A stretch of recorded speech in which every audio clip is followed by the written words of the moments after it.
Hey viewers, you're watching The Savera and I'm Vidhi Joshi.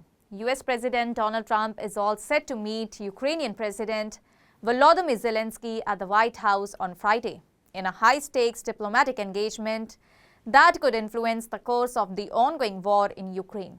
The visit marks Zelensky's third trip to Washington since Donald Trump returned to office in January and follows a lengthy phone conversation between Donald Trump and Russia's President Vladimir Putin just one day earlier.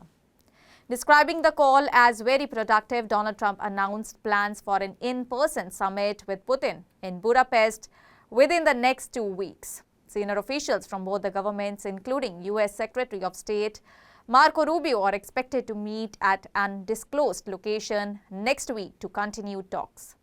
At the center of the upcoming Donald Trump-Zelensky meeting is Ukraine's request for US-made Tomahawk cruise missiles. With a range of approximately 1,600 kilometers, the missiles would enable Ukrainian forces to strike critical Russia's infrastructure far beyond the front lines. Zelensky has argued that even the suggestion of supplying the weapons has already influenced Russia's behavior. Moscow is rushing to resume dialogue as soon as it hears about Tomahawks, he said after landing in Washington. However, Donald Trump's position on the issue has shifted. Earlier this week, he hinted at the possibility, responding, "We'll see, I may."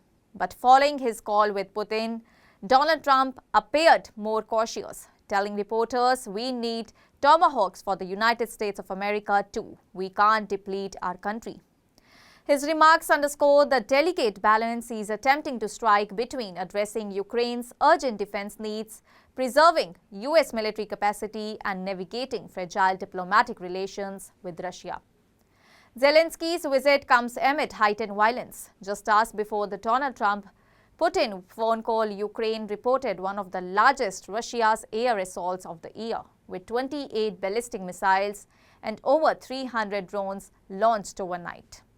Ukraine's ambassador to the US, Olga, described the attack as part of a strategy of terror and exhaustion and reiterated Kyiv's call for tougher sanctions, enhanced air defense system, and long-range strike capabilities. Despite warnings from the Kremlin that delivering Tomahawks to Ukraine would severely damage US-Russia relations, Donald Trump continues to pursue a diplomatic track. On his Truth Social platform, he revealed that he and Putin discussed future trade ties post-conflict and confirmed that he would brief Zelensky on the call's contents during their meeting. Putin's aide Yuri Ushakov described the phone call as extremely frank and trustful and confirmed that preparations for the Budapest summit are already underway.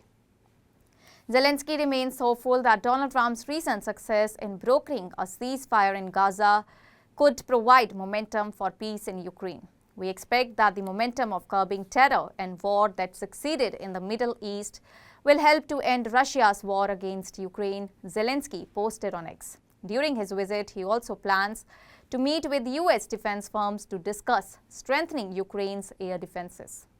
The relationship between Donald Trump and Zelensky has seen dramatic ups and downs. Their first meeting this year resulted in a tense televised exchange in the Oval Office. However, a subsequent meeting in August with Zelensky, dressed formally and joined by European allies, marked a diplomatic reset. As Donald Trump prepares for a separate meeting with both Zelensky and Putin, he acknowledged that direct talks between the two leaders may not be feasible. "They don't get along too well, those two," he said. "So we may do something where we are separate but equal."